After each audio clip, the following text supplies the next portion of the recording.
مباراة بنفيكا ضد برشلونة اليوم على الساعة 8 مساء بتوقيت المغرب، 10 مساء بتوقيت مصر، و11 مساء بتوقيت السعودية. دوري أبطال أوروبا 2025 دور 16 مباراة الذهاب. المغرب 10 مساء بتوقيت مصر. تشكيلة برشلونة أمام بنفيكا. التشكيلة المتوقعة لمباراة دوري أبطال أوروبا بعد قرار جافي.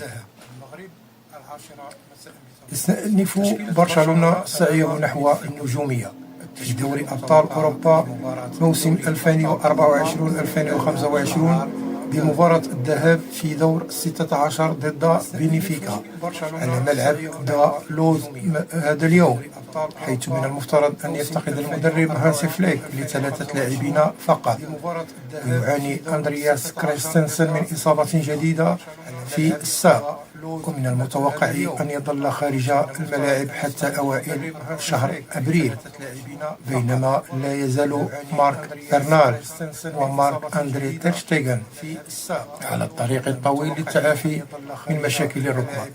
كما تم استبعاد غابي من المباراة التي فاز فيها برشلونة 4-0 على ريال سوسيداد في نهاية الأسبوع الماضي بسبب المرض. لكن الدولي الإسباني سافر، ومن المرجح أن يتعافى في الوقت المناسب ليتمكن من النزول إلى الملعب اليوم. ونتيجة لذلك فإن داني أولمو قد يكون مهددا هو الآخر، حيث أكد المدرب فليك في مؤتمره الصحفي بعد المباراة أن غابي كان سيبدأ مباراة ريال سوسيداد إذا كان مستعدا بدرجة كافية، وبالتالي قد يشكل الفائز السابق بجائزة الفتى الذهبي جزءا من الرباعي الهجومي مع لامين يامال وروبرت ليفاندوفسكي ورافينيا، الذي كان له بالفعل يد مباشرة في 12 هدفا في دوري أبطال أوروبا هذا الموسم. ولم يتمكن سوى لاعبين برازيليين من التسجيل أكثر من موسم واحد في دوري أبطال أوروبا، حيث نجح كاكا في تسجيل 13 هدفا مع ميلان في موسم 2006-2007، بينما سجل روبرتو فيرمينو 17 هدفا مع ليفربول في موسم 2017-2018. وفي الخلف قد يحصل أليخاندرو بالدي وفرينكي دي يونغ أيضا على فرصة العودة إلى التشكيلة الأساسية على حساب جيرارد مارتن ومارك كاسادو. ولكن من المتوقع أن يعود كل من فوتشيك تشيزني وغولد بوندي ورونالد أراغو وباو كوبارسي وبيدري إلى التشكيلة الأساسية. التشكيلة المحتملة لبرشلونة: تشيزني، كوندي، أراغو، كوبارسي، بالدي، بيدري، دي يونغ، ياميل، غابي، رافينيا، ليفاندوفسكي. ترى من سيفوز في مباراة دوري أبطال أوروبا اليوم في هذا العرس الرياضي الدولي الأوروبي؟ ياميل، غابي، رافينيا، ليفاندوفسكي. ترى من سيفوز في مباراة دوري أبطال أوروبا؟ مباراة بنفيكا ضد برشلونة اليوم على الساعة 8 مساء بتوقيت المغرب، 10 مساء بتوقيت مصر، و11 مساء بتوقيت السعودية. دوري أبطال أوروبا 2025 دور 16 مباراة الذهاب. المغرب 10 مساء بتوقيت مصر. تشكيلة برشلونة أمام بنفيكا. التشكيلة المتوقعة لمباراة دوري أبطال أوروبا بعد قرار جافي. يستأنف برشلونة سعيه نحو النجومية في دوري أبطال أوروبا موسم 2024-2025 بمباراة الذهاب في دور 16 ضد بنفيكا على ملعب دا لوز هذا اليوم، حيث من المفترض أن يفتقد المدرب هانسي فليك لثلاثة لاعبين فقط، ويعاني أندرياس كريستنسن من إصابة جديدة في الساق، ومن المتوقع أن يظل خارج الملاعب حتى أوائل شهر أبريل، بينما لا يزال مارك برنال ومارك أندري تير شتيغن على الطريق الطويل للتعافي من مشاكل الركبة. كما تم استبعاد جابي من المباراة التي فاز فيها برشلونة 4-0 على ريال سوسيداد في نهاية الأسبوع الماضي بسبب المرض. لكن الدولي الإسباني سافر، ومن المرجح أن يتعافى في الوقت المناسب ليتمكن من النزول إلى الملعب اليوم. ونتيجة لذلك فإن داني أولمو قد يكون مهددا هو الآخر، حيث أكد المدرب فليك في مؤتمره الصحفي بعد المباراة أن جابي كان سيبدأ مباراة ريال سوسيداد إذا كان مستعدا بدرجة كافية، وبالتالي قد يشكل الفائز السابق بجائزة الفتى الذهبي جزءا من الرباعي الهجومي مع لامين يامال وروبرت ليفاندوفسكي ورافينيا، الذي كان له بالفعل يد مباشرة في 12 هدفا في دوري أبطال أوروبا هذا الموسم. ولم يتمكن سوى لاعبين برازيليين من التسجيل أكثر من موسم واحد في دوري أبطال أوروبا، حيث نجح كاكا في تسجيل 13 هدفا مع ميلان في موسم 2006-2007، بينما سجل روبرتو فيرمينو 17 هدفا مع ليفربول في موسم 2017-2018. وفي الخلف قد يحصل أليخاندرو بالدي وفرينكي ديونغ أيضا على فرصة العودة إلى التشكيلة الأساسية على حساب جيرارد مارتن ومارك كاسادو. ولكن من المتوقع أن يعود كل من فوتشيك تشيزني وغولد بوندي ورونالد أراغو وباو كوبارسي وبيدري إلى التشكيلة الأساسية. التشكيلة المحتملة لبرشلونة: تشيزني، كوندي، أراغو، كوبارسي، بالدي، بيدري، ديونغ، ياميل، جابي، رافينيا، ليفاندوفسكي. ترى من سيفوز في مباراة دوري أبطال أوروبا اليوم في هذا العرس الرياضي الدولي الأوروبي؟ ياميل، جابي، رافينيا، ليفاندوفسكي. ترى من سيفوز في مباراة دوري أبطال مباراة بنفيكا ضد برشلونة اليوم على الساعة 8 مساء بتوقيت المغرب، 10 مساء بتوقيت مصر، و11 مساء بتوقيت السعودية. دوري أبطال أوروبا 2025 دور 16 مباراة الذهاب، المغرب 10 مساء بتوقيت مصر. تشكيلة برشلونة أمام بنفيكا: التشكيلة المتوقعة لمباراة دوري أبطال أوروبا بعد قرار جافي: يستأنف برشلونة سعيه نحو النجومية في دوري أبطال أوروبا موسم 2024-2025 بمباراة الذهاب في دور 16 ضد بنفيكا على ملعب دا لوز هذا اليوم، حيث من المفترض أن يفتقد المدرب هانسي فليك ل3 لاعبين فقط، ويعاني أندرياس كريستنسن من إصابة جديدة في الساق، ومن المتوقع أن يظل خارج الملاعب حتى أوائل شهر أبريل، بينما لا يزال مارك برنال ومارك أندري تير شتيغن على الطريق الطويل للتعافي من مشاكل الركبة. كما تم استبعاد جابي من المباراة التي فاز فيها برشلونة 4-0 على ريال سوسيداد في نهاية الأسبوع الماضي بسبب المرض. لكن الدولي الإسباني سافر، ومن المرجح أن يتعافى في الوقت المناسب ليتمكن من النزول إلى الملعب اليوم.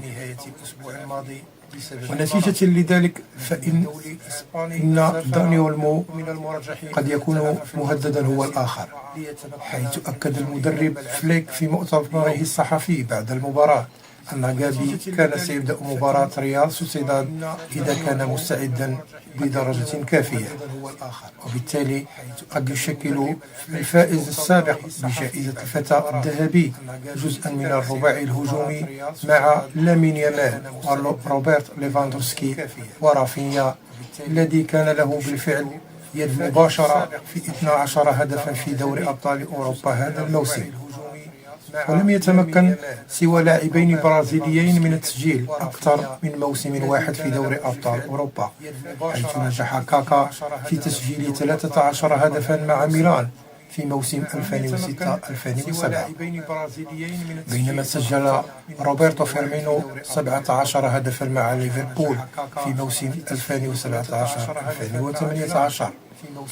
وفي الخلف قد يحصل أليخاندرو بالدي وفرينكي دي يونغ أيضا على فرصة العودة إلى التشكيلة الأساسية على حساب جيرارد مارتن ومارك كاسادو، ولكن من المتوقع أن يعود كل من فواتشيك تشيزني وغولد كوندي ورونالد أراغو وباو كوبارسي وبيدري إلى التشكيلة الأساسية.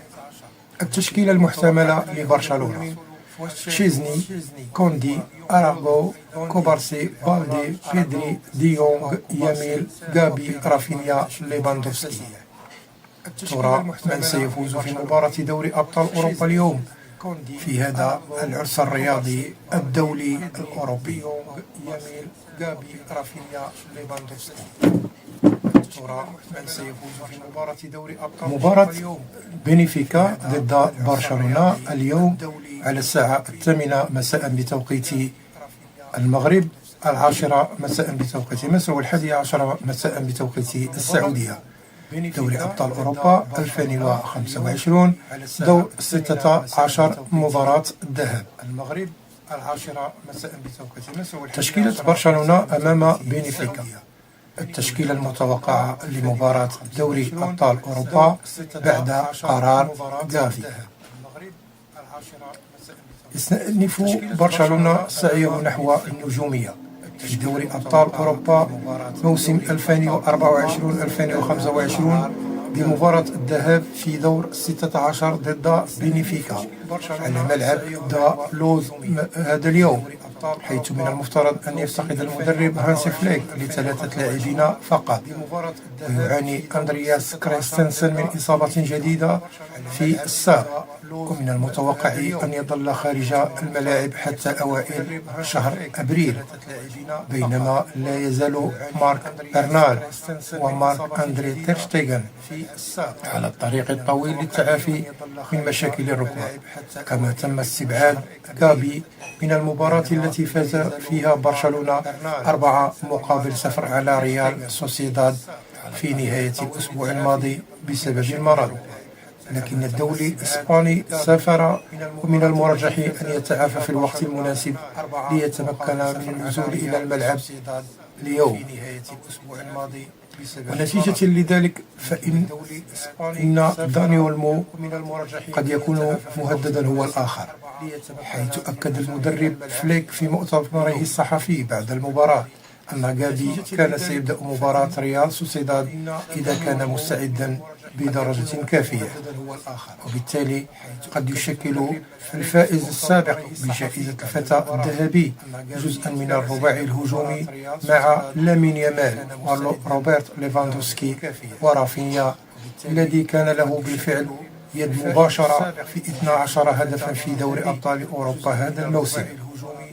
ولم يتمكن سوى لاعبين برازيليين من التسجيل أكثر من موسم واحد في دوري أبطال أوروبا، حيث نجح كاكا في تسجيل 13 هدفا مع ميلان في موسم 2006-2007، بينما سجل روبرتو فيرمينو 17 هدفا مع ليفربول في موسم 2017-2018. وفي الخلف قد يحصل أليخاندرو بالدي وفرينكي دي يونغ أيضا على فرصة العودة إلى التشكيلة الأساسية على حساب جيرارد مارتن ومارك كاسادو، ولكن من المتوقع أن يعود كل من فواتشيك تشيزني وغولد كوندي ورونالد أراغو وباو كوبارسي وبيدري إلى التشكيلة الأساسية. التشكيلة المحتملة لبرشلونة: تشيزني، كوندي، أراغو، كوبارسي، بالدي، بيدري، دي يونغ، ياميل، غابي، رافينيا، ليفاندوفسكي. ترى من سيفوز في مباراة دوري أبطال أوروبا اليوم في هذا العرس الرياضي الدولي الأوروبي؟ ترى من سيفوز في مباراة دوري أبطال مباراة بنفيكا ضد برشلونة اليوم على الساعة 8 مساء بتوقيت المغرب، 10 مساء بتوقيت مصر، و11 مساء بتوقيت السعودية. دوري أبطال أوروبا 2025 دور 16 مباراة الذهاب.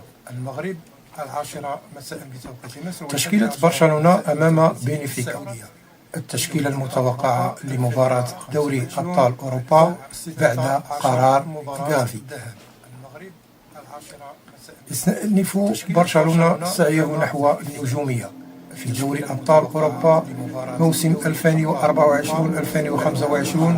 بمباراة الذهاب في دور 16 ضد بنفيكا على ملعب دا لوز هذا اليوم، حيث من المفترض أن يفتقد المدرب هانسي فليك لثلاثة لاعبين فقط، ويعاني أندرياس كريستنسن من إصابة جديدة في الساق، ومن المتوقع أن يظل خارج الملاعب حتى أوائل شهر أبريل، بينما لا يزال مارك برنال ومارك أندري تيرشتيغن على الطريق الطويل للتعافي من مشاكل الركبة. كما تم استبعاد غابي من المباراة التي فاز فيها برشلونة 4-0 على ريال سوسيداد في نهاية الأسبوع الماضي بسبب المرض. لكن الدولي الإسباني سافر، ومن المرجح أن يتعافى في الوقت المناسب ليتمكن من النزول إلى الملعب اليوم. ونتيجة لذلك فإن داني أولمو قد يكون مهددا هو الآخر، حيث أكد المدرب فليك في مؤتمره الصحفي بعد المباراة أن غابي كان سيبدأ مباراة ريال سوسيداد إذا كان مستعدا بدرجة كافية، وبالتالي قد يشكل الفائز السابق بجائزة الفتى الذهبي جزءا من الرباعي الهجومي مع لامين يامال وروبرت ليفاندوفسكي ورافينيا، الذي كان له بالفعل يد مباشرة في 12 هدفا في دوري أبطال أوروبا هذا الموسم. ولم يتمكن سوى لاعبين برازيليين من التسجيل أكثر من موسم واحد في دوري أبطال أوروبا، حيث نجح كاكا في تسجيل 13 هدفا مع ميلان في موسم 2006-2007، بينما سجل روبرتو فيرمينو 17 هدفا مع ليفربول في موسم 2017-2018. وفي الخلف قد يحصل أليخاندرو بالدي وفرينكي دي يونغ أيضا على فرصة العودة إلى التشكيلة الأساسية على حساب جيرارد مارتن ومارك كاسادو، ولكن من المتوقع أن يعود كل من فوتشيك تشيزني وغولد كوندي ورونالد أراغو وباو كوبارسي وبيدري إلى التشكيلة الأساسية. التشكيلة المحتملة لبرشلونة: تشيزني، كوندي، أراغو، كوبارسي، بالدي، بيدري، دي يونغ، ياميل، غابي، رافينيا، ليفاندوفسكي. ترى من سيفوز في مباراة دوري أبطال أوروبا اليوم في هذا العرس الرياضي الدولي الأوروبي؟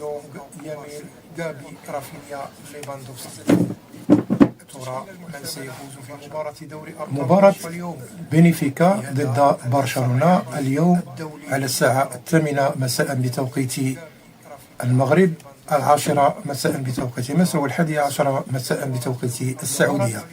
دوري أبطال أوروبا 2025 دور 16 مباراة الذهاب. المغرب 10 مساء بتوقيت مصر. تشكيلة برشلونة أمام بنفيكا. التشكيلة المتوقعة لمباراة دوري أبطال أوروبا بعد قرار غافي.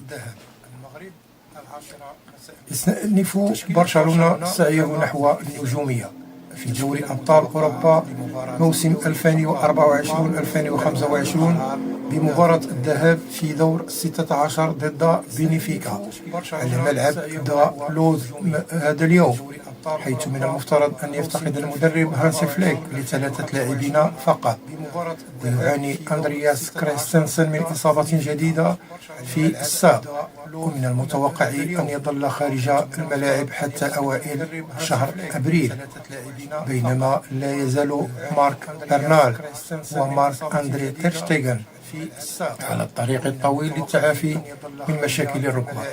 كما تم استبعاد غابي من المباراة التي فاز فيها برشلونة 4-0 على ريال سوسيداد في نهاية الأسبوع الماضي بسبب المرض. لكن الدولي الإسباني سافر، ومن المرجح أن يتعافى في الوقت المناسب ليتمكن من النزول إلى الملعب اليوم. ونتيجة لذلك فإن داني أولمو قد يكون مهددا هو الآخر، حيث أكد المدرب فليك في مؤتمره الصحفي بعد المباراة أن غابي كان سيبدأ مباراة ريال سوسيداد إذا كان مستعدا بدرجة كافية، وبالتالي قد يشكل الفائز السابق بجائزة الفتى الذهبي جزءا من الرباعي الهجومي مع لامين يامال وروبرت ليفاندوسكي ورافينيا، الذي كان له بالفعل يد مباشرة في 12 هدفا في دوري أبطال أوروبا هذا الموسم. ولم يتمكن سوى لاعبين برازيليين من التسجيل أكثر من موسم واحد في دوري أبطال أوروبا، حيث نجح كاكا في تسجيل 13 هدفا مع ميلان في موسم 2006-2007، بينما سجل روبرتو فيرمينو 17 هدفا مع ليفربول في موسم 2017-2018. وفي الخلف قد يحصل أليخاندرو بالدي وفرينكي دي يونغ أيضا على فرصة العودة إلى التشكيلة الأساسية على حساب جيرارد مارتن ومارك كاسادو. ولكن من المتوقع أن يعود كل من فوتشيك تشيزني وغولد كوندي ورونالد أراغو وباو كوبارسي وبيدري إلى التشكيلة الأساسية. التشكيلة المحتملة لبرشلونة: تشيزني، كوندي، أراغو، كوبارسي، بالدي، بيدري، دي يونغ، ياميل، غابي، رافينيا، ليفاندوفسكي. ترى من سيفوز في مباراة دوري أبطال أوروبا اليوم في هذا العرس الرياضي الدولي الأوروبي؟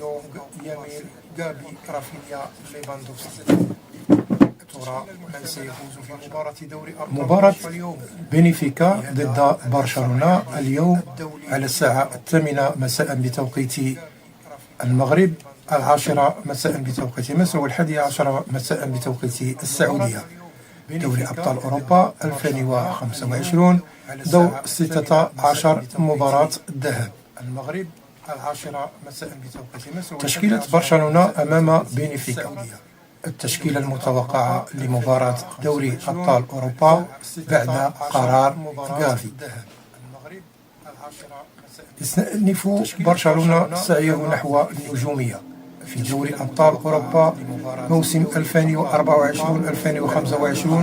بمباراة الذهاب في دور 16 ضد بنفيكا على ملعب دا لوز هذا اليوم، حيث من المفترض أن يفتقد المدرب هانسي فليك ل3 لاعبين فقط، ويعاني أندرياس كريستنسن من إصابة جديدة في الساق، ومن المتوقع أن يظل خارج الملاعب حتى أوائل شهر أبريل، بينما لا يزال مارك برنال ومارك أندري تيرشتيغن على الطريق الطويل للتعافي من مشاكل الركبة. كما تم استبعاد غابي من المباراة التي فاز فيها برشلونة 4-0 على ريال سوسيداد في نهاية الأسبوع الماضي بسبب المرض. لكن الدولي الإسباني سافر، ومن المرجح أن يتعافى في الوقت المناسب ليتمكن من النزول إلى الملعب اليوم. ونتيجة لذلك فإن داني أولمو قد يكون مهددا هو الآخر، حيث أكد المدرب فليك في مؤتمره الصحفي بعد المباراة أن غابي كان سيبدأ مباراة ريال سوسيداد إذا كان مستعدا بدرجة كافية، وبالتالي قد يشكل الفائز السابق بجائزة الفتى الذهبي جزءا من الرباعي الهجومي مع لامين يامال وروبرت ليفاندوسكي ورافينيا، الذي كان له بالفعل يد مباشرة في 12 هدفا في دوري أبطال أوروبا هذا الموسم. ولم يتمكن سوى لاعبين برازيليين من التسجيل أكثر من موسم واحد في دوري أبطال أوروبا، حيث نجح كاكا في تسجيل 13 هدفا مع ميلان في موسم 2006-2007. بينما سجل روبرتو فيرمينو 17 هدفا مع ليفربول في موسم 2017-2018. وفي الخلف قد يحصل أليخاندرو بالدي وفرينكي دي يونغ أيضا على فرصة العودة إلى التشكيلة الأساسية على حساب جيرارد مارتن ومارك كاسادو. ولكن من المتوقع أن يعود كل من فوتشيك تشيزني وغولد كوندي ورونالد أراغو وباو كوبارسي وبيدري إلى التشكيلة الأساسية. التشكيلة المحتملة لبرشلونة: تشيزني، كوندي، أراغو، كوبارسي، بالدي، بيدري، دي يونغ، ياميل، غابي، رافينيا، ليفاندوفسكي. ترى من سيفوز في مباراة دوري أبطال أوروبا اليوم في هذا العرس الرياضي الدولي الأوروبي؟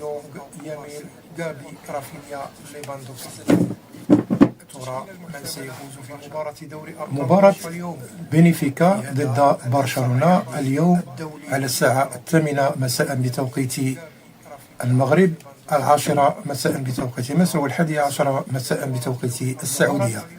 دوري أبطال أوروبا 2025 دور 16 مباراة الذهاب. المغرب 10 مساء بتوقيت مصر. تشكيلة برشلونة أمام بنفيكا. التشكيلة المتوقعة لمباراة دوري أبطال أوروبا بعد قرار غافي: يستأنف برشلونة سعيه نحو النجومية في دوري أبطال أوروبا موسم 2024-2025 بمباراة الذهاب في دور 16 ضد بنفيكا على ملعب دا لوز هذا اليوم، حيث من المفترض أن يفتقد المدرب هانسي فليك ل3 لاعبين فقط، ويعاني أندرياس كريستنسن من إصابة جديدة في الساق، ومن المتوقع أن يظل خارج الملاعب حتى أوائل شهر أبريل، بينما لا يزال مارك برنال ومارك أندري تيرشتيغن على الطريق الطويل للتعافي من مشاكل الركبة. كما تم استبعاد غابي من المباراة التي فاز فيها برشلونة 4-0 على ريال سوسيداد في نهاية الأسبوع الماضي بسبب المرض. لكن الدولي الإسباني سافر، ومن المرجح أن يتعافى في الوقت المناسب ليتمكن من النزول إلى الملعب اليوم. ونتيجة لذلك فإن داني أولمو قد يكون مهددا هو الآخر، حيث أكد المدرب فليك في مؤتمره الصحفي بعد المباراة أن غابي كان سيبدأ مباراة ريال سوسيداد إذا كان مستعدا بدرجة كافية، وبالتالي قد يشكل الفائز السابق بجائزة الفتى الذهبي جزءا من الرباعي الهجومي مع لامين يامال وروبرت ليفاندوفسكي ورافينيا، الذي كان له بالفعل يد مباشرة في 12 هدفا في دوري أبطال أوروبا هذا الموسم. ولم يتمكن سوى لاعبين برازيليين من التسجيل أكثر من موسم واحد في دوري أبطال أوروبا، حيث نجح كاكا في تسجيل 13 هدفا مع ميلان في موسم 2006-2007، بينما سجل روبرتو فيرمينو 17 هدفا مع ليفربول في موسم 2017-2018. وفي الخلف قد يحصل أليخاندرو بالدي وفرينكي دي يونغ أيضا على فرصة العودة إلى التشكيلة الأساسية على حساب جيرارد مارتن ومارك كاسادو. ولكن من المتوقع أن يعود كل من فوتشيك تشيزني وغولد كوندي ورونالد أراغو وباو كوبارسي وبيدري إلى التشكيلة الأساسية. التشكيلة المحتملة لبرشلونة: تشيزني، كوندي، أراغو، كوبارسي، بالدي، بيدري، دي يونغ، ياميل، غابي، رافينيا، ليفاندوفسكي. ترى من سيفوز في مباراة دوري أبطال أوروبا اليوم في هذا العرس الرياضي الدولي الأوروبي؟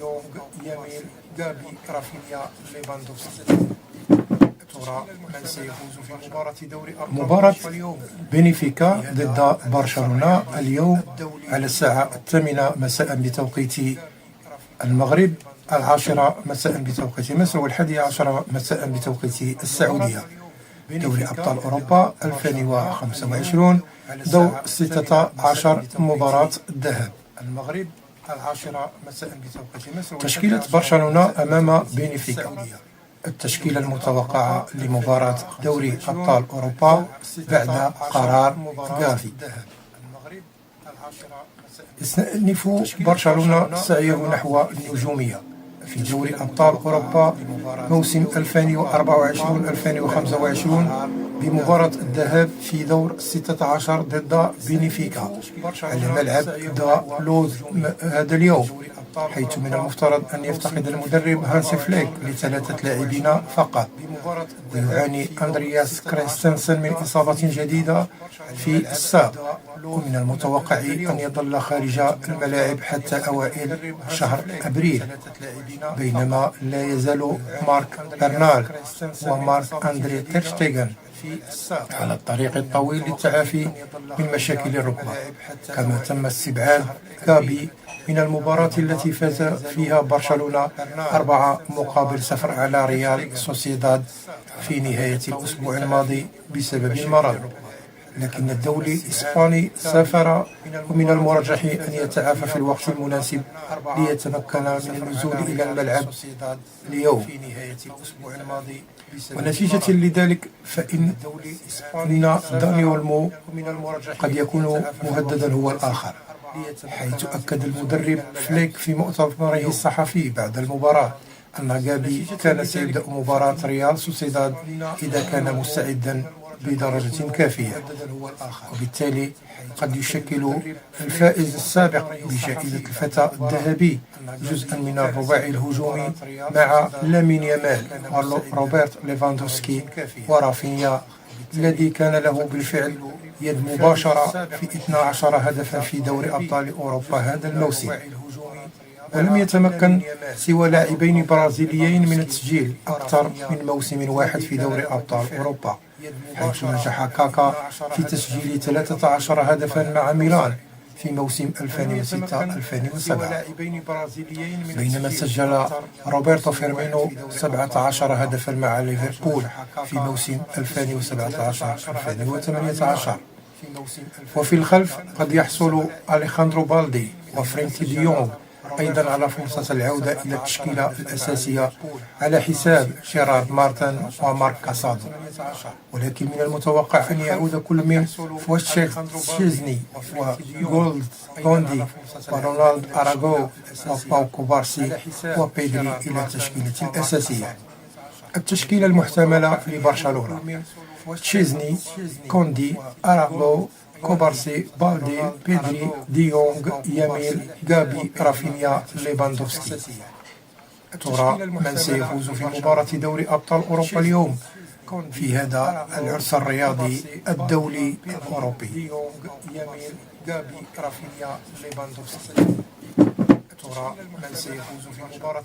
مباراة بينفيكا ضد برشلونة اليوم على الساعة 8 مساء بتوقيت المغرب، 10 مساء بتوقيت مصر، 11 مساء بتوقيت السعودية. دوري أبطال أوروبا 2025 دور 16 مباراة الذهاب. المغرب 10 مساء بتوقيت مصر. تشكيلة برشلونة أمام بينفيكا. التشكيلة المتوقعة لمباراة دوري أبطال أوروبا بعد قرار غافي.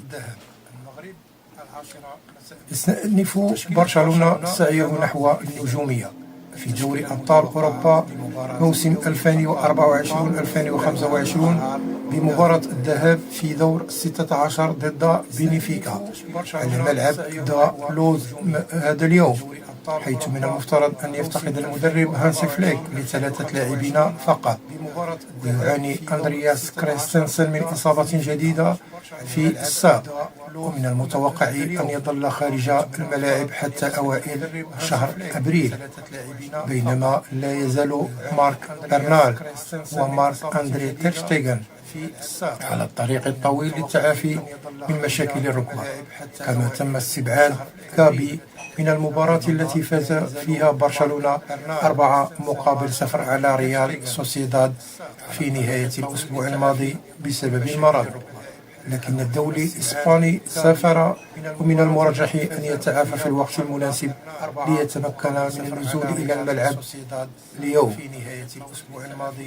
ونتيجة لذلك فإن داني أولمو قد يكون مهددا هو الآخر، حيث أكد المدرب فليك في مؤتمره الصحفي بعد المباراة أن غابي كان سيبدأ مباراة ريال سوسيداد إذا كان مستعدا بدرجة كافية، وبالتالي قد يشكل الفائز السابق بجائزة الفتى الذهبي جزءا من الرباعي الهجومي مع لامين يامال وروبرت ليفاندوسكي ورافينيا، الذي كان له بالفعل يد مباشرة في 12 هدفا في دوري أبطال أوروبا هذا الموسم. ولم يتمكن سوى لاعبين برازيليين من التسجيل أكثر من موسم واحد في دوري أبطال أوروبا، حيث نجح كاكا في تسجيل 13 هدفا مع ميلان في موسم 2006-2007، بينما سجل روبرتو فيرمينو 17 هدفا مع ليفربول في موسم 2017-2018.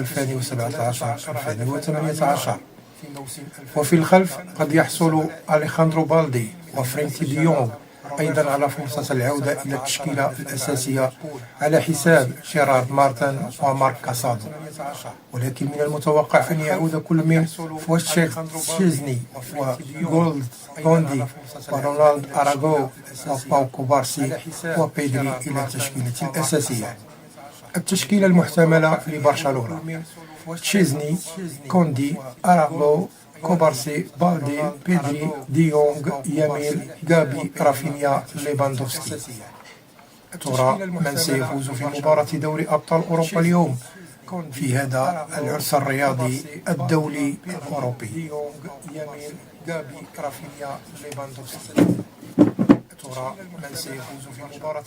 مباراة بنفيكا ضد برشلونة اليوم على الساعة 8 مساء بتوقيت المغرب، 10 مساء بتوقيت مصر، و11 مساء بتوقيت السعودية. دوري أبطال أوروبا 2025 دور 16 مباراة الذهاب. المغرب 10 مساء بتوقيت مصر. تشكيلة برشلونة أمام بنفيكا.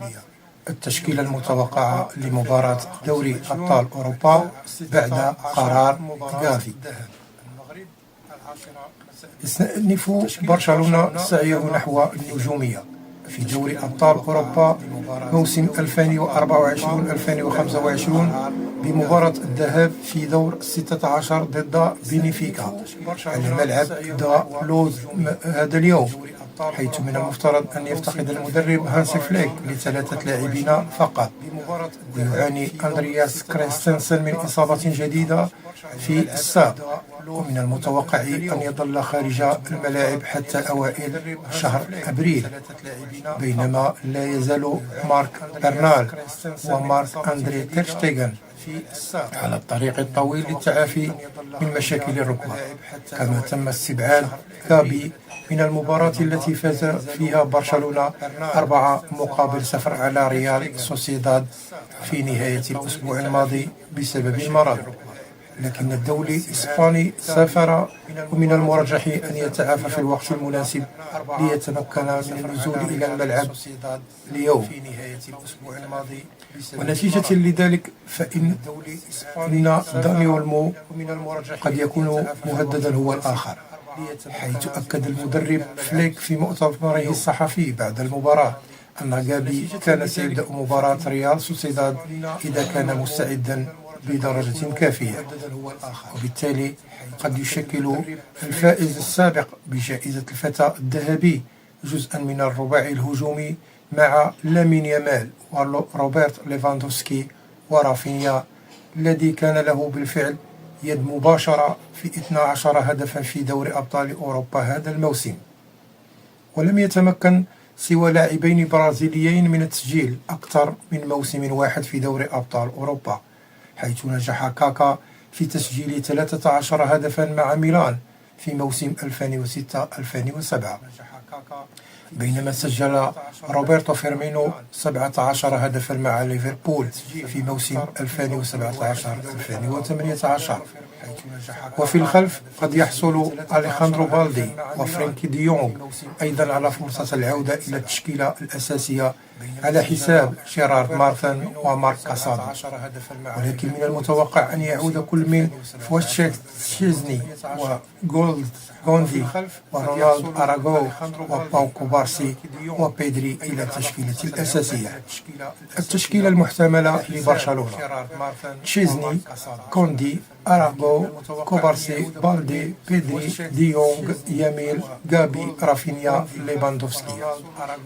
ترى من سيفوز في مباراة دوري أبطال أوروبا اليوم في هذا العرس الرياضي الدولي الأوروبي؟ كوندي، أراغو، كوبارسي، بالدي، بيدري، ديونغ، ياميل، غابي، رافينيا. مباراة بنفيكا ضد برشلونة اليوم على الساعة 8 مساء بتوقيت المغرب، 10 مساء بتوقيت مصر، 11 مساء بتوقيت السعودية. دوري أبطال أوروبا 2025 دور 16 مباراة ذهاب. اليوم على الساعة 8 مساء. تشكيلة برشلونة أمام بنفيكا. التشكيلة المتوقعة لمباراة دوري أبطال أوروبا بعد قرار غافي 2025. يستأنف برشلونة سعيه نحو النجومية في دوري أبطال أوروبا موسم 2024-2025 بمباراة الذهاب في دور 16 ضد بنفيكا على ملعب دا لوز هذا اليوم، حيث من المفترض أن يفتقد المدرب هانسي فليك ل3 لاعبين فقط، ويعاني أندرياس كريستنسن من إصابة جديدة في الساق، ومن المتوقع أن يظل خارج الملاعب حتى أوائل شهر أبريل، بينما لا يزال مارك برنال ومارك أندري تير شتيغن على الطريق الطويل للتعافي من مشاكل الركبة. كما تم استبعاد غابي من المباراة التي فاز فيها برشلونة 4-0 على ريال سوسيداد في نهاية الأسبوع الماضي بسبب المرض.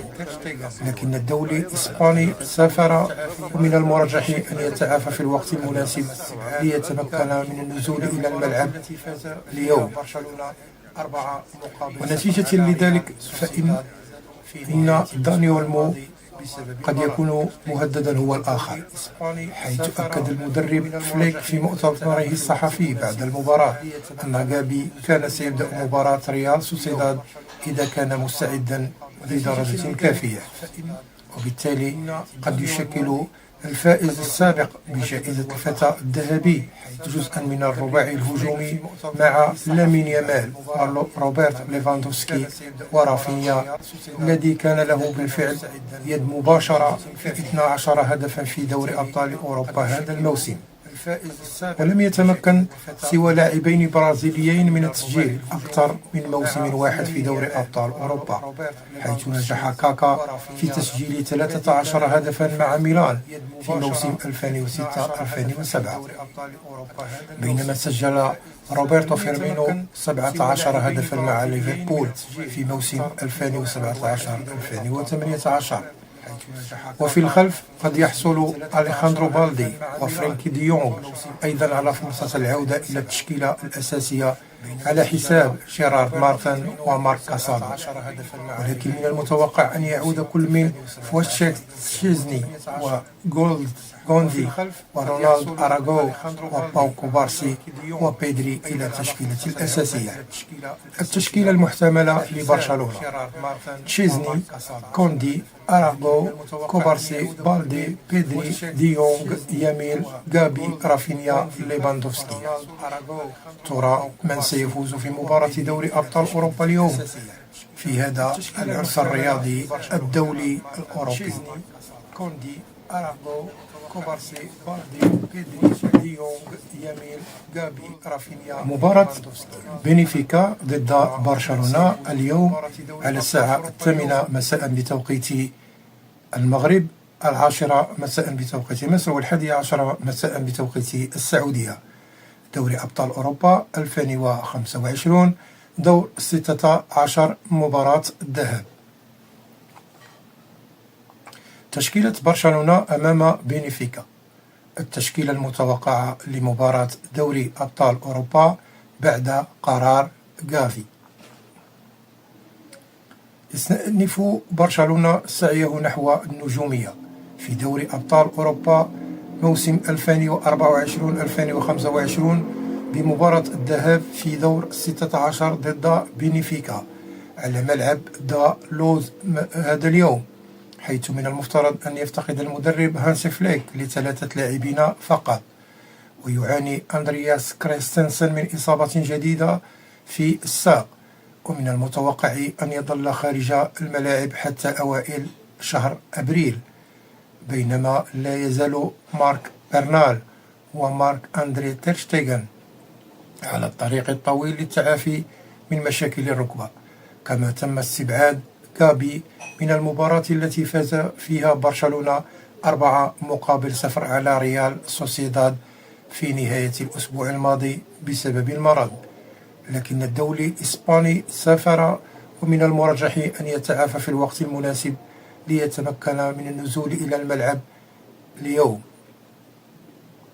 ونتيجة لذلك فإن داني أولمو قد يكون مهددا هو الآخر، حيث أكد المدرب فليك في مؤتمره الصحفي بعد المباراة أن غابي كان سيبدأ مباراة ريال سوسيداد إذا كان مستعدا بدرجة كافية، وبالتالي قد يشكل الفائز السابق بجائزة الفتى الذهبي جزءا من الرباعي الهجومي مع لامين يامال وروبرت ليفاندوفسكي ورافينيا، الذي كان له بالفعل يد مباشرة في 12 هدفا في دوري أبطال أوروبا هذا الموسم.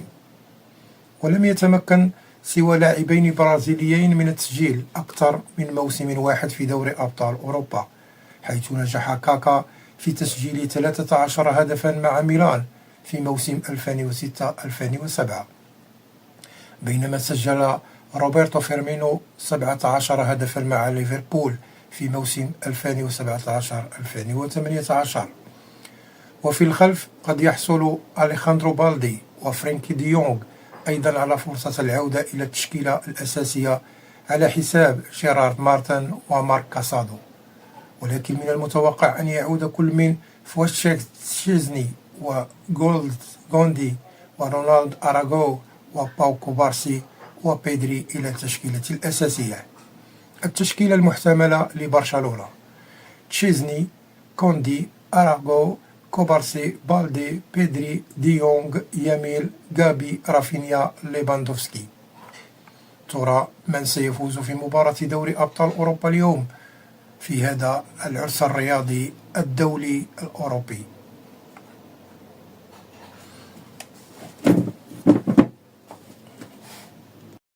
مباراة بنفيكا ضد برشلونة اليوم على الساعة 8 مساء بتوقيت المغرب، 10 مساء بتوقيت مصر، و11 مساء بتوقيت السعودية. دوري أبطال أوروبا 2025 دور 16 مباراة الذهاب. تشكيلة برشلونة أمام بنفيكا. التشكيلة المتوقعة لمباراة دوري أبطال أوروبا بعد قرار غافي.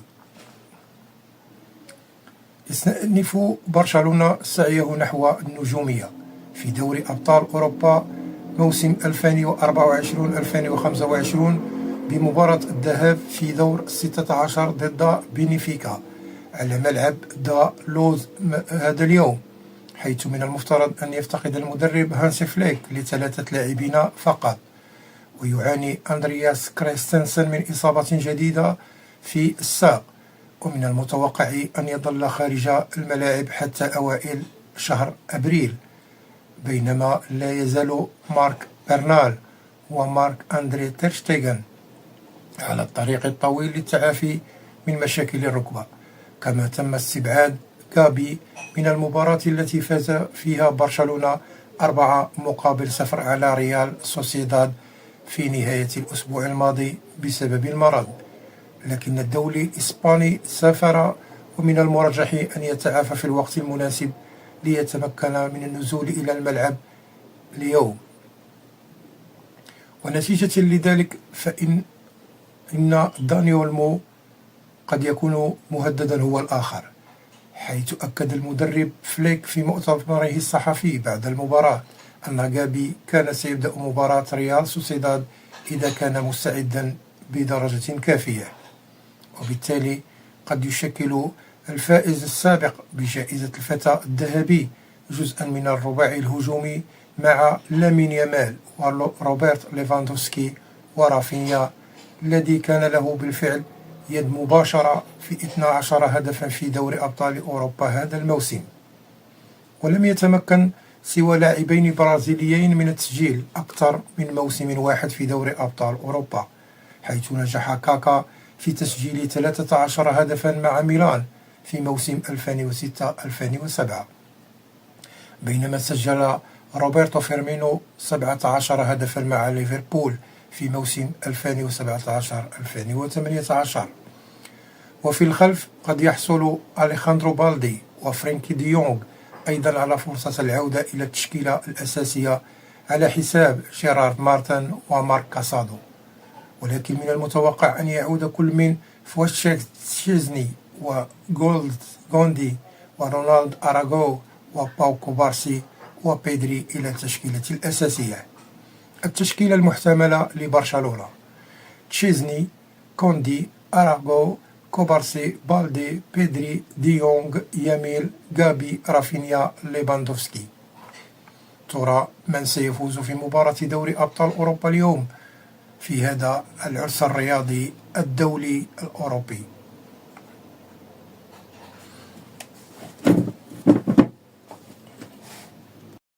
مباراة بنفيكا ضد برشلونة اليوم على الساعة 8 مساء بتوقيت المغرب، 10 مساء بتوقيت مصر، و11 مساء بتوقيت السعودية. دوري أبطال أوروبا 2025 دور 16 مباراة الذهاب. تشكيلة برشلونة أمام بنفيكا. التشكيلة المتوقعة لمباراة دوري أبطال أوروبا بعد قرار غافي: يستأنف برشلونة سعيه نحو النجومية في دوري أبطال أوروبا موسم 2024-2025 بمباراة الذهاب في دور 16 ضد بنفيكا على ملعب دا لوز هذا اليوم، حيث من المفترض أن يفتقد المدرب هانسي فليك ل3 لاعبين فقط، ويعاني أندرياس كريستنسن من إصابة جديدة في الساق، ومن المتوقع أن يظل خارج الملاعب حتى أوائل شهر أبريل، بينما لا يزال مارك برنال ومارك أندري تيرشتيغن على الطريق الطويل للتعافي من مشاكل الركبة. كما تم استبعاد غابي من المباراة التي فاز فيها برشلونة 4-0 على ريال سوسيداد في نهاية الأسبوع الماضي بسبب المرض، لكن الدولي الإسباني سافر، ومن المرجح أن يتعافى في الوقت المناسب ليتمكن من النزول إلى الملعب اليوم. ونتيجة لذلك إن داني أولمو قد يكون مهددا هو الآخر، حيث أكد المدرب فليك في مؤتمره الصحفي بعد المباراة أن غابي كان سيبدأ مباراة ريال سوسيداد إذا كان مستعدا بدرجة كافية، وبالتالي قد يشكل الفائز السابق بجائزة الفتى الذهبي جزءا من الرباعي الهجومي مع لامين يامال وروبرت ليفاندوفسكي ورافينيا، الذي كان له بالفعل يد مباشرة في 12 هدفا في دوري أبطال أوروبا هذا الموسم.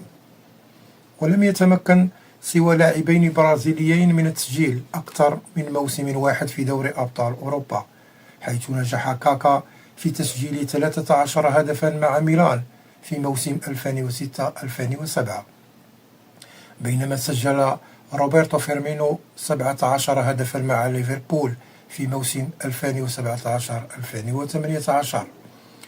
وفي الخلف قد يحصل أليخاندرو بالدي وفرينكي دي يونغ أيضا على فرصة العودة إلى التشكيلة الأساسية على حساب جيرارد مارتن ومارك كاسادو، ولكن من المتوقع أن يعود كل من فواتشيك تشيزني وجولد غوندي ورونالد أراغو وباو كوبارسي وبيدري إلى التشكيلة الأساسية. التشكيلة المحتملة لبرشلونة: تشيزني، كوندي، أراغو، كوبارسي، بالدي، بيدري، ديونغ، ياميل، غابي، رافينيا، ليفاندوفسكي. ترى من سيفوز في مباراة دوري أبطال أوروبا اليوم في هذا العرس الرياضي الدولي الأوروبي؟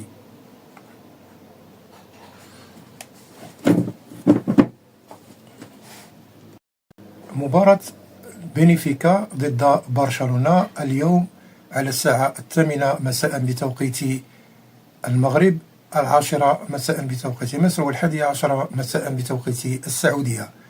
دوري أبطال أوروبا 2025 دور 16 مباراة الذهاب. تشكيلة برشلونة أمام بنفيكا.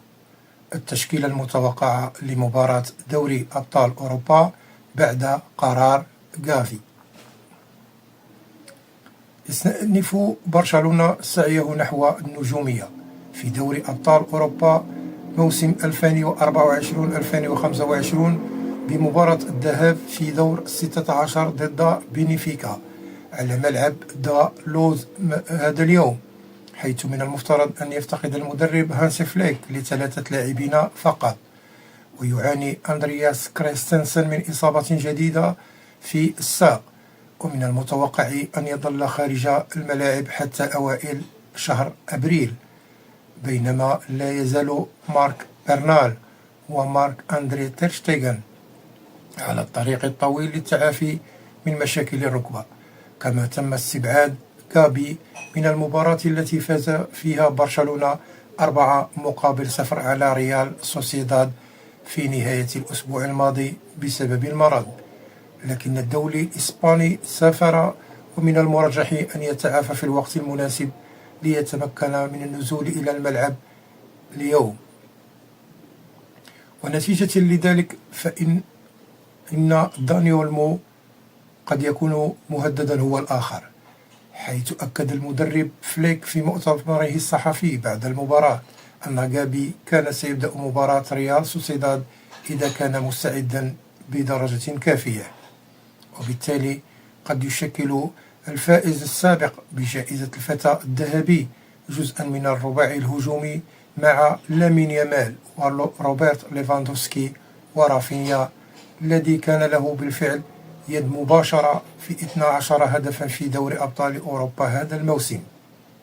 ولم يتمكن سوى لاعبين برازيليين من التسجيل أكثر من موسم واحد في دوري أبطال أوروبا، حيث نجح كاكا في تسجيل 13 هدفا مع ميلان في موسم 2006-2007، بينما سجل روبرتو فيرمينو 17 هدفا مع ليفربول في موسم 2017-2018.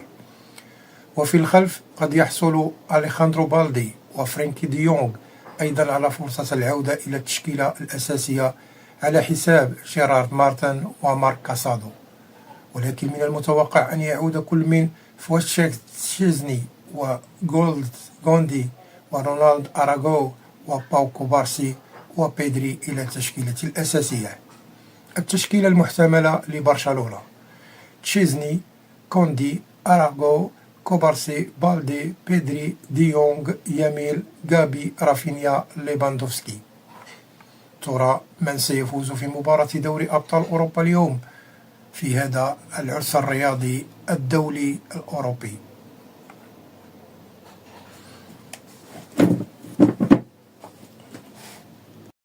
مباراة بنفيكا ضد برشلونة اليوم على الساعة 8 مساء بتوقيت المغرب، 10 مساء بتوقيت مصر، 11 مساء بتوقيت السعودية. دوري أبطال أوروبا 2025 دور 16 مباراة الذهاب. تشكيلة برشلونة أمام بنفيكا. التشكيلة المتوقعة لمباراة دوري أبطال أوروبا بعد قرار غافي: يستأنف برشلونة سعيه نحو النجومية في دوري أبطال أوروبا موسم 2024-2025 بمباراة الذهاب في دور 16 ضد بينيفيكا على ملعب دا لوز هذا اليوم، حيث من المفترض أن يفتقد المدرب هانسي فليك ل3 لاعبين فقط، ويعاني أندرياس كريستنسن من إصابة جديدة في الساق، ومن المتوقع أن يظل خارج الملاعب حتى أوائل شهر أبريل، بينما لا يزال مارك برنال ومارك أندري تيرشتيغن على الطريق الطويل للتعافي من مشاكل الركبة.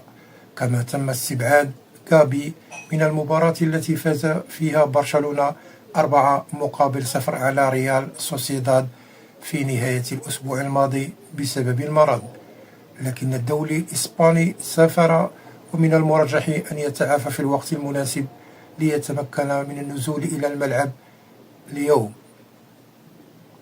ونتيجة لذلك فإن داني أولمو قد يكون مهددا هو الآخر، حيث أكد المدرب فليك في مؤتمره الصحفي بعد المباراة أن غابي كان سيبدأ مباراة ريال سوسيداد إذا كان مستعدا بدرجة كافية، وبالتالي قد يشكل الفائز السابق بجائزة الفتى الذهبي جزءا من الرباعي الهجومي مع لامين يامال وروبرت ليفاندوفسكي ورافينيا، الذي كان له بالفعل يد مباشرة في 12 هدفا في دوري أبطال أوروبا هذا الموسم.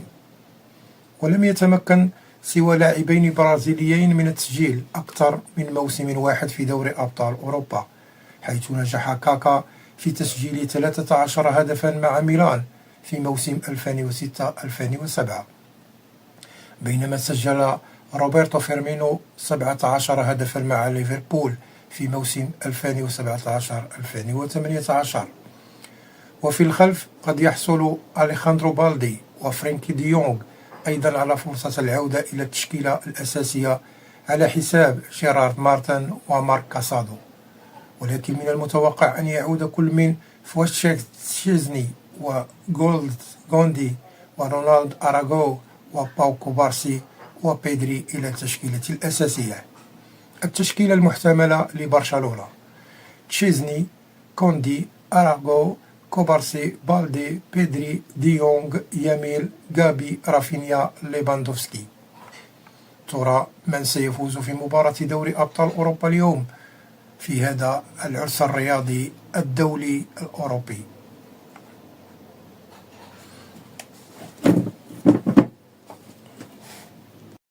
مباراة بنفيكا ضد برشلونة اليوم على الساعة 8 مساء بتوقيت المغرب، 10 مساء بتوقيت مصر، و11 مساء بتوقيت السعودية. دوري أبطال أوروبا 2025 دور 16 مباراة الذهاب. تشكيلة برشلونة أمام بنفيكا. التشكيلة المتوقعة لمباراة دوري أبطال أوروبا بعد قرار غافي: يستأنف برشلونة سعيه نحو النجومية في دوري أبطال أوروبا موسم 2024-2025 بمباراة الذهاب في دور 16 ضد بينيفيكا على ملعب دا لوز هذا اليوم، حيث من المفترض أن يفتقد المدرب هانسي فليك ل3 لاعبين فقط، ويعاني أندرياس كريستنسن من إصابة جديدة في الساق، ومن المتوقع أن يظل خارج الملاعب حتى أوائل شهر أبريل، بينما لا يزال مارك برنال ومارك أندري تيرشتيغن على الطريق الطويل للتعافي من مشاكل الركبة. كما تم استبعاد غابي من المباراة التي فاز فيها برشلونة 4-0 على ريال سوسيداد في نهاية الأسبوع الماضي بسبب المرض، لكن الدولي الإسباني سافر، ومن المرجح أن يتعافى في الوقت المناسب ليتمكن من النزول إلى الملعب اليوم. ونتيجة لذلك فإن داني أولمو قد يكون مهددا هو الآخر، حيث أكد المدرب فليك في مؤتمره الصحفي بعد المباراة أن غابي كان سيبدأ مباراة ريال سوسيداد إذا كان مستعدا بدرجة كافية، وبالتالي قد يشكل الفائز السابق بجائزة الفتى الذهبي جزءا من الرباعي الهجومي مع لامين يامال وروبرت ليفاندوفسكي ورافينيا، الذي كان له بالفعل يد مباشرة في 12 هدفا في دوري أبطال أوروبا هذا الموسم. ولم يتمكن سوى لاعبين برازيليين من التسجيل أكثر من موسم واحد في دوري أبطال أوروبا، حيث نجح كاكا في تسجيل 13 هدفا مع ميلان في موسم 2006-2007، بينما سجل روبرتو فيرمينو 17 هدفا مع ليفربول في موسم 2017-2018. وفي الخلف قد يحصل أليخاندرو بالدي وفرينكي ديونغ أيضا على فرصة العودة إلى التشكيلة الأساسية على حساب جيرارد مارتن ومارك كاسادو، ولكن من المتوقع أن يعود كل من فوتشيك تشيزني وغولد غوندي ورونالد أراغو وباو كوبارسي وبيدري إلى التشكيلة الأساسية. التشكيلة المحتملة لبرشلونة: تشيزني، كوندي، أراغو، كوبارسي، بالدي، بيدري، ديونغ، ياميل، غابي، رافينيا، ليفاندوفسكي. ترى من سيفوز في مباراة دوري أبطال أوروبا اليوم في هذا العرس الرياضي الدولي الأوروبي؟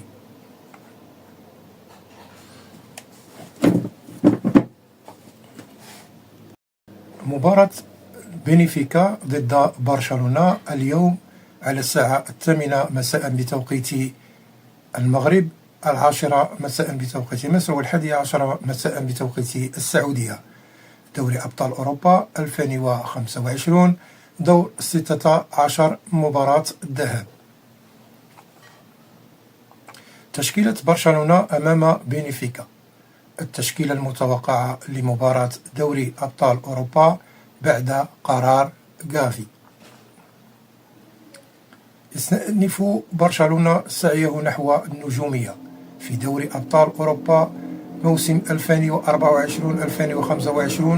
بمباراة الذهاب في دور 16 ضد بنفيكا على ملعب دا لوز هذا اليوم، حيث من المفترض أن يفتقد المدرب هانسي فليك ل3 لاعبين فقط، ويعاني أندرياس كريستنسن من إصابة جديدة في الساق، ومن المتوقع أن يظل خارج الملاعب حتى أوائل شهر أبريل، بينما لا يزال مارك برنال ومارك أندري تيرشتيغن على الطريق الطويل للتعافي من مشاكل الركبة. كما تم استبعاد غابي من المباراة التي فاز فيها برشلونة 4-0 على ريال سوسيداد في نهاية الأسبوع الماضي بسبب المرض، لكن الدولي الإسباني سافر، ومن المرجح أن يتعافى في الوقت المناسب ليتمكن من النزول إلى الملعب اليوم. ونتيجة لذلك فإن داني أولمو قد يكون مهددا هو الآخر، حيث أكد المدرب فليك في مؤتمره الصحفي بعد المباراة أن غابي كان سيبدأ مباراة ريال سوسيداد إذا كان مستعدا بدرجة كافية، وبالتالي قد يشكل الفائز السابق بجائزة الفتى الذهبي جزءا من الرباعي الهجومي مع لامين يامال وروبرت ليفاندوفسكي ورافينيا، الذي كان له بالفعل يد مباشرة في 12 هدفا في دوري أبطال أوروبا هذا الموسم. ولم يتمكن سوى لاعبين برازيليين من التسجيل أكثر من موسم واحد في دوري أبطال أوروبا، حيث نجح كاكا في تسجيل 13 هدفا مع ميلان في موسم 2006-2007، بينما سجل روبرتو فيرمينو 17 هدفا مع ليفربول في موسم 2017-2018. وفي الخلف قد يحصل أليخاندرو بالدي وفرينكي ديونغ أيضا على فرصة العودة إلى التشكيلة الأساسية على حساب جيرارد مارتن ومارك كاسادو، ولكن من المتوقع أن يعود كل من فوتشيك تشيزني وغولد غوندي ورونالد أراغو وباو كوبارسي وبيدري إلى التشكيلة الأساسية. التشكيلة المحتملة لبرشلونة: تشيزني، كوندي، أراغو، كوبارسي، بالدي، بيدري، ديونغ، ياميل، غابي، رافينيا، ليفاندوفسكي. ترى من سيفوز في مباراة دوري أبطال أوروبا اليوم في هذا العرس الرياضي الدولي الأوروبي؟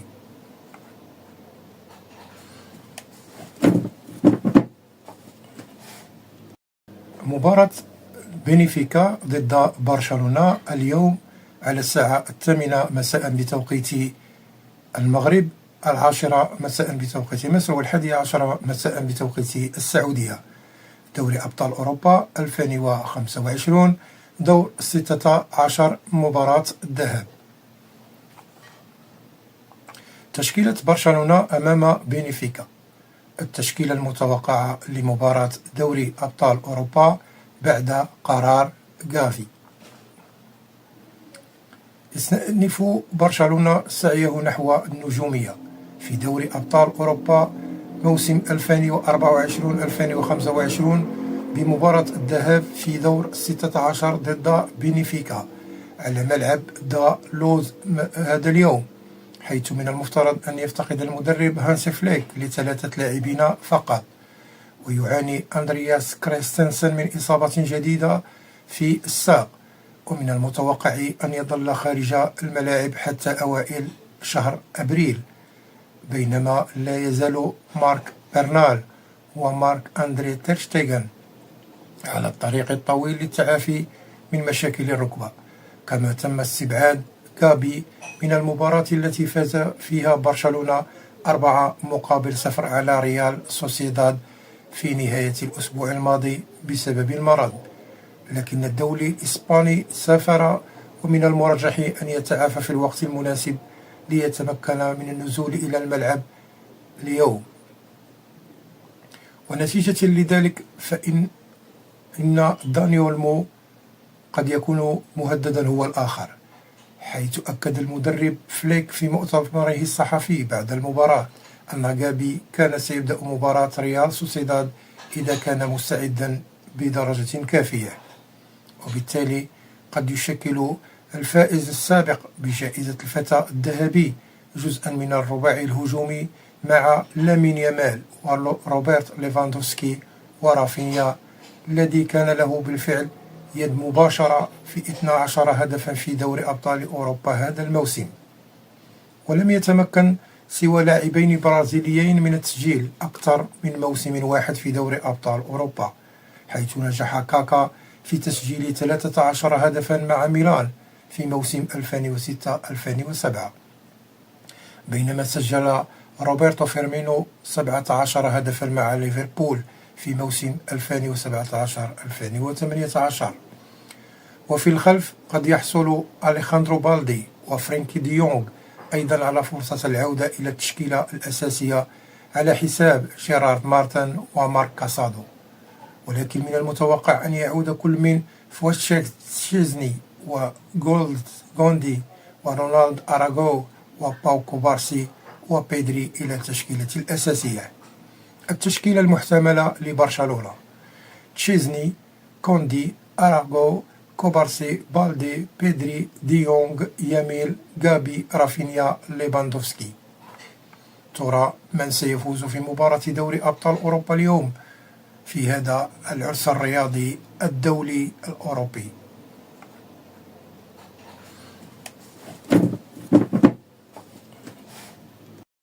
مباراة بنفيكا ضد برشلونة اليوم على الساعة 8 مساء بتوقيت المغرب، 10 مساء بتوقيت مصر، و11 مساء بتوقيت السعودية. دوري أبطال أوروبا 2025، دور 16 مباراة الذهاب. تشكيلة برشلونة أمام بنفيكا. التشكيلة المتوقعة لمباراة دوري أبطال أوروبا بعد قرار غافي. يستأنف برشلونة سعيه نحو النجومية في دوري أبطال أوروبا موسم 2024-2025 بمباراة الذهاب في دور 16 ضد بنفيكا على ملعب دا لوز هذا اليوم، حيث من المفترض أن يفتقد المدرب هانسي فليك ل3 لاعبين فقط، ويعاني أندرياس كريستنسن من إصابة جديدة في الساق، ومن المتوقع أن يظل خارج الملاعب حتى أوائل شهر أبريل، بينما لا يزال مارك برنال ومارك أندري تيرشتيغن على الطريق الطويل للتعافي من مشاكل الركبة. كما تم استبعاد غابي من المباراة التي فاز فيها برشلونة 4-0 على ريال سوسيداد في نهاية الأسبوع الماضي بسبب المرض، لكن الدولي الإسباني سافر، ومن المرجح أن يتعافى في الوقت المناسب ليتمكن من النزول إلى الملعب اليوم. ونتيجة لذلك فإن داني أولمو قد يكون مهددا هو الآخر، حيث أكد المدرب فليك في مؤتمره الصحفي بعد المباراة أن غابي كان سيبدأ مباراة ريال سوسيداد إذا كان مستعدا بدرجة كافية، وبالتالي قد يشكل الفائز السابق بجائزة الفتى الذهبي جزءا من الرباعي الهجومي مع لامين يامال وروبرت ليفاندوفسكي ورافينيا، الذي كان له بالفعل يد مباشرة في 12 هدفا في دوري أبطال أوروبا هذا الموسم. ولم يتمكن سوى لاعبين برازيليين من التسجيل أكثر من موسم واحد في دوري أبطال أوروبا، حيث نجح كاكا في تسجيل 13 هدفا مع ميلان في موسم 2006-2007، بينما سجل روبرتو فيرمينو 17 هدفا مع ليفربول في موسم 2017-2018. وفي الخلف قد يحصل أليخاندرو بالدي وفرينكي دي يونغ أيضا على فرصة العودة إلى التشكيلة الأساسية على حساب جيرارد مارتن ومارك كاسادو، ولكن من المتوقع أن يعود كل من فواتشيك تشيزني وغوندي ورونالد أراغو وباو كوبارسي وبيدري إلى التشكيلة الأساسية. التشكيلة المحتملة لبرشلونة: تشيزني، كوندي، أراغو، كوبارسي، بالدي، بيدري، دي يونغ، ياميل، غابي، رافينيا، ليفاندوفسكي. ترى من سيفوز في مباراة دوري أبطال أوروبا اليوم في هذا العرس الرياضي الدولي الأوروبي؟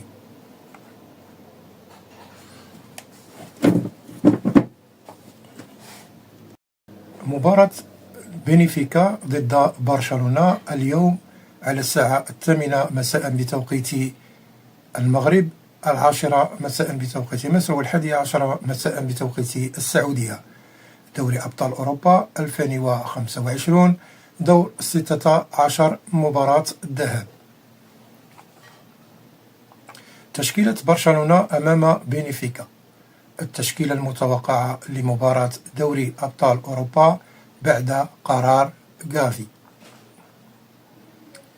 يستأنف برشلونة سعيه نحو النجومية في دوري أبطال أوروبا موسم 2024-2025 بمباراة الذهاب في دور 16 ضد بنفيكا على ملعب دا لوز هذا اليوم، حيث من المفترض أن يفتقد المدرب هانسي فليك ل3 لاعبين فقط، ويعاني أندرياس كريستنسن من إصابة جديدة في الساق، ومن المتوقع أن يظل خارج الملاعب حتى أوائل شهر أبريل، بينما لا يزال مارك برنال ومارك أندري تيرشتيغن على الطريق الطويل للتعافي من مشاكل الركبة. كما تم استبعاد غابي من المباراة التي فاز فيها برشلونة 4-0 على ريال سوسيداد في نهاية الأسبوع الماضي بسبب المرض، لكن الدولي الإسباني سافر، ومن المرجح أن يتعافى في الوقت المناسب ليتمكن من النزول إلى الملعب اليوم. ونتيجة لذلك فإن داني أولمو قد يكون مهددا هو الآخر، حيث أكد المدرب فليك في مؤتمره الصحفي بعد المباراة أن غابي كان سيبدأ مباراة ريال سوسيداد إذا كان مستعدا بدرجة كافية، وبالتالي قد يشكل الفائز السابق بجائزة الفتى الذهبي جزءا من الرباعي الهجومي مع لامين يامال وروبرت ليفاندوفسكي ورافينيا، الذي كان له بالفعل يد مباشرة في 12 هدفا في دوري أبطال أوروبا هذا الموسم. ولم يتمكن سوى لاعبين برازيليين من التسجيل أكثر من موسم واحد في دوري أبطال أوروبا، حيث نجح كاكا في تسجيل 13 هدفا مع ميلان في موسم 2006-2007، بينما سجل روبرتو فيرمينو 17 هدفا مع ليفربول في موسم 2017-2018. وفي الخلف قد يحصل أليخاندرو بالدي وفرينكي دي يونغ أيضا على فرصة العودة إلى التشكيلة الأساسية على حساب جيرارد مارتن ومارك كاسادو، ولكن من المتوقع أن يعود كل من فواتشيك تشيزني وغوندي ورونالد أراغو وباو كوبارسي وبيدري إلى التشكيلة الأساسية. التشكيلة المحتملة لبرشلونة: تشيزني، كوندي، أراغو، كوبارسي، بالدي، بيدري، دي يونغ، ياميل، غابي، رافينيا، ليفاندوفسكي. ترى من سيفوز في مباراة دوري أبطال أوروبا اليوم في هذا العرس الرياضي الدولي الأوروبي؟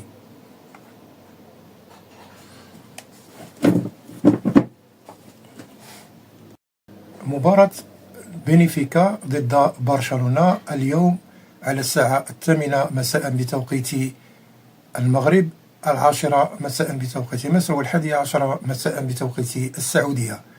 دوري أبطال أوروبا 2025 دور 16 مباراة الذهاب. تشكيلة برشلونة أمام بنفيكا. التشكيلة المتوقعة لمباراة دوري أبطال أوروبا بعد قرار غافي: يستأنف برشلونة سعيه نحو النجومية في دوري أبطال أوروبا موسم 2024-2025 بمباراة الذهاب في دور 16 ضد بنفيكا على ملعب دا لوز هذا اليوم، حيث من المفترض أن يفتقد المدرب هانسي فليك ل3 لاعبين فقط، ويعاني أندرياس كريستنسن من إصابة جديدة في الساق، ومن المتوقع أن يظل خارج الملاعب حتى أوائل شهر أبريل، بينما لا يزال مارك برنال ومارك أندري تيرشتيغن على الطريق الطويل للتعافي من مشاكل الركبة. كما تم استبعاد غابي من المباراة التي فاز فيها برشلونة 4-0 على ريال سوسيداد في نهاية الأسبوع الماضي بسبب المرض، لكن الدولي الإسباني سافر، ومن المرجح أن يتعافى في الوقت المناسب ليتمكن من النزول إلى الملعب اليوم. ونتيجة لذلك فإن داني أولمو قد يكون مهددا هو الآخر، حيث أكد المدرب فليك في مؤتمره الصحفي بعد المباراة أن غابي كان سيبدأ مباراة ريال سوسيداد إذا كان مستعدا بدرجة كافية، وبالتالي قد يشكل الفائز السابق بجائزة الفتى الذهبي جزءا من الرباعي الهجومي مع لامين يامال وروبرت ليفاندوفسكي ورافينيا، الذي كان له بالفعل يد مباشرة في 12 هدفا في دوري أبطال أوروبا هذا الموسم. ولم يتمكن سوى لاعبين برازيليين من التسجيل أكثر من موسم واحد في دوري أبطال أوروبا، حيث نجح كاكا في تسجيل 13 هدفا مع ميلان في موسم 2006-2007، بينما سجل روبرتو فيرمينو 17 هدفا مع ليفربول في موسم 2017-2018.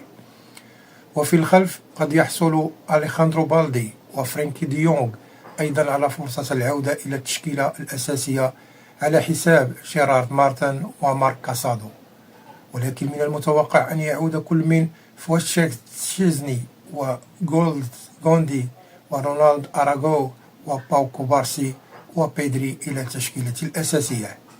التشكيلة المحتملة لبرشلونة: تشيزني، كوندي، أراغو، كوبارسي، بالدي، بيدري، دي يونغ، ياميل، غابي، رافينيا، ليفاندوفسكي. ترى من سيفوز في مباراة دوري أبطال أوروبا اليوم في هذا العرس الرياضي الدولي الأوروبي؟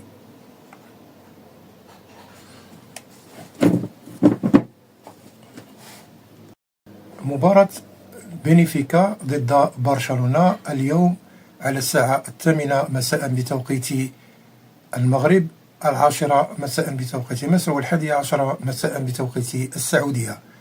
دوري أبطال أوروبا 2025 دور 16 مباراة الذهاب. تشكيلة برشلونة أمام بنفيكا. التشكيلة المتوقعة لمباراة دوري أبطال أوروبا بعد قرار غافي. يستأنف برشلونة سعيه نحو النجومية في دوري أبطال أوروبا موسم 2024-2025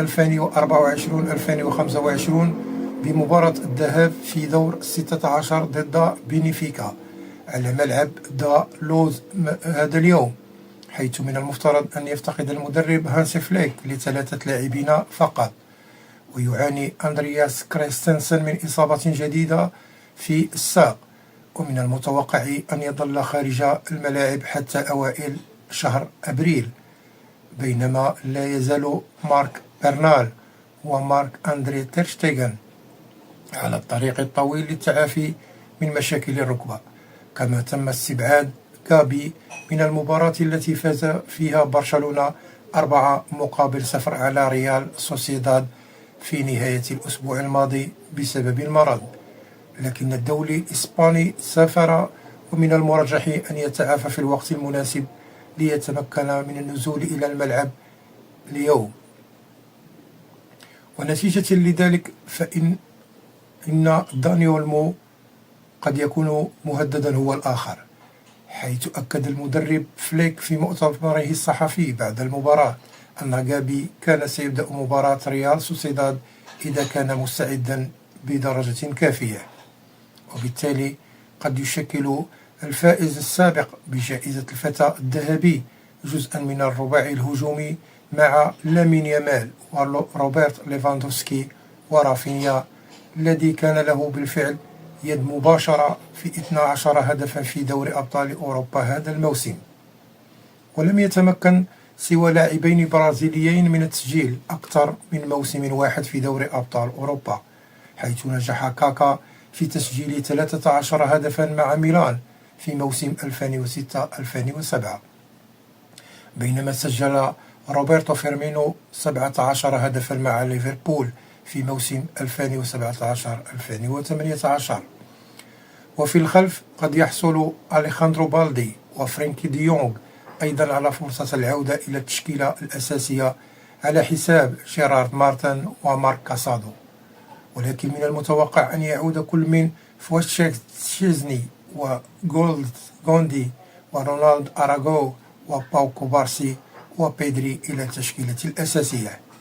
التشكيلة المحتملة لبرشلونة: تشيزني، كوندي، أراغو، كوبارسي، بالدي، بيدري، ديونغ، ياميل، غابي، رافينيا، ليفاندوفسكي. ترى من سيفوز في مباراة دوري أبطال أوروبا اليوم في هذا العرس الرياضي الدولي الأوروبي؟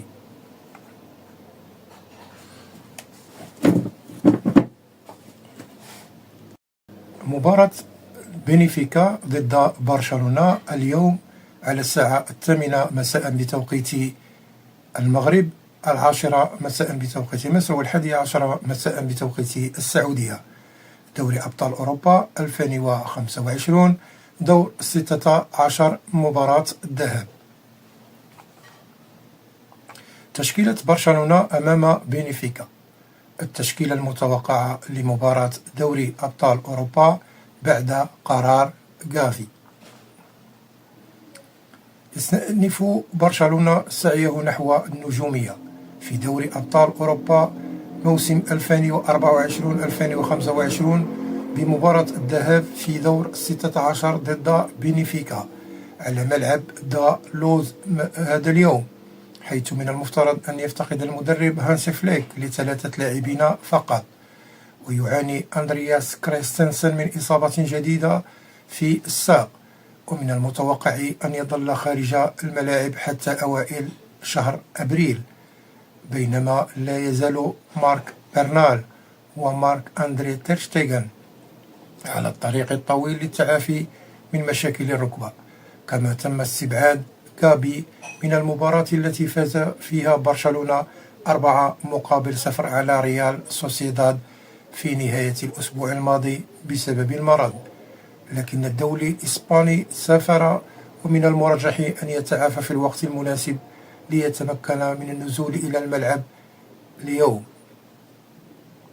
ونتيجة لذلك فإن داني أولمو قد يكون مهددا هو الآخر، حيث أكد المدرب فليك في مؤتمره الصحفي بعد المباراة أن غابي كان سيبدأ مباراة ريال سوسيداد إذا كان مستعدا بدرجة كافية، وبالتالي قد يشكل الفائز السابق بجائزة الفتى الذهبي جزءا من الرباعي الهجومي مع لامين يامال وروبرت ليفاندوفسكي ورافينيا، الذي كان له بالفعل يد مباشرة في 12 هدفا في دوري أبطال أوروبا هذا الموسم.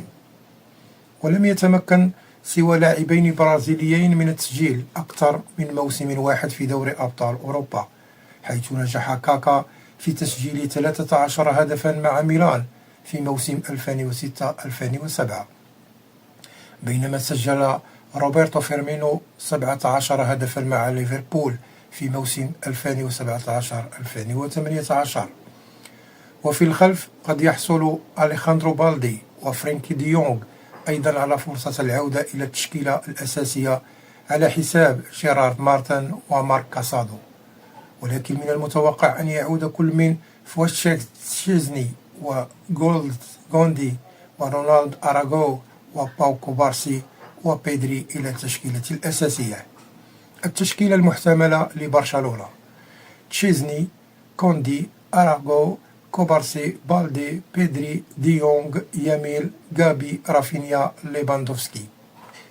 ترى من سيفوز في مباراة دوري أبطال أوروبا اليوم في هذا العرس الرياضي الدولي الأوروبي؟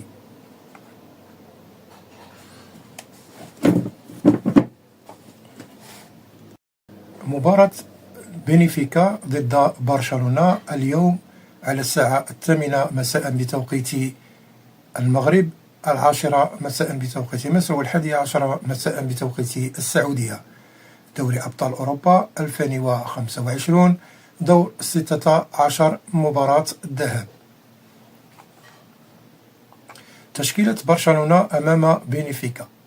التشكيلة المتوقعة لمباراة دوري أبطال أوروبا بعد قرار غافي: يستأنف برشلونة سعيه نحو النجومية في دوري أبطال أوروبا موسم 2024-2025 بمباراة الذهاب في دور 16 ضد بنفيكا على ملعب دا لوز هذا اليوم، حيث من المفترض أن يفتقد المدرب هانسي فليك ل3 لاعبين فقط، ويعاني أندرياس كريستنسن من إصابة جديدة في الساق، ومن المتوقع أن يظل خارج الملاعب حتى أوائل شهر أبريل، بينما لا يزال مارك برنال ومارك أندري تيرشتيغن على الطريق الطويل للتعافي من مشاكل الركبة. كما تم استبعاد غابي من المباراة التي فاز فيها برشلونة 4-0 على ريال سوسيداد في نهاية الأسبوع الماضي بسبب المرض. لكن الدولي الإسباني سافر، ومن المرجح أن يتعافى في الوقت المناسب ليتمكن من النزول إلى الملعب اليوم. ونتيجة لذلك فإن داني أولمو قد يكون